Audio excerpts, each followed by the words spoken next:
Mga kaibigan, magandang umaga po muli sa inyong lahat. Latest weather update tayo. Ngayong araw po ng Martes, January 30, 2024.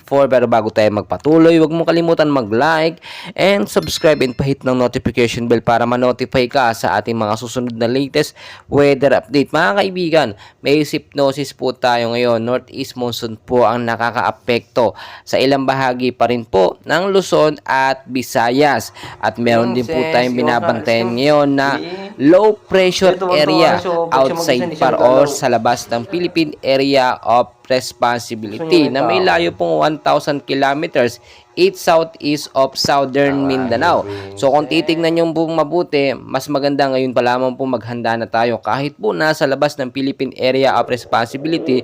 Eto nga po sinasabi natin na active low pressure area ay posible po itong makapasok sa loob ng PAR. So ngayon pa lamang po pinaghahanda na ang ating mga bayan, ang ating mga lugar dito po sa area ng Metro Manila at ilang bahagi po ng Luzon, mga kaibigan, at Visayas. Makakaranas po tayo ng maulap na panahon sa hapon, pero sa umaga at sa tanghali asahan pong mainit ang panahon. Dala po yan ng Northeast monsoon at hindi po ng active LPA. Maghanda po tayo sa posibleng pagbabaha, gayon din sa mga landslide prone area sa mga nasabing lugar. Dito naman po sa ilang bahagi ng Cagayan Valley, Cordillera Administrative Region, Aurora, Quezon, Bicol Region at ilang bahagi po ng Eastern Visayas, mainit po na panahon sa umaga hanggang sa tanghali. Pero sa hapon po, may mga cloudy skies na pwedeng magkaroon ng mga isolated light rains pagdating sa gabi. So mas maganda maging handa tayo anumang oras dahil nga po ang weather condition natin dahil po sa climate change ay pabago-bago na po.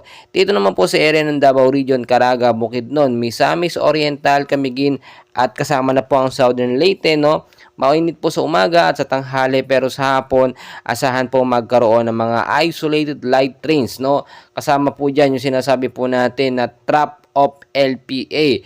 So, wala pa namang extension ng epekto yan, pero binabantayan pa rin natin. Mag-ingat po sa posibleng pagbabaha, gayon din sa mga landslide prone area. Maraming salamat po mga kaibigan.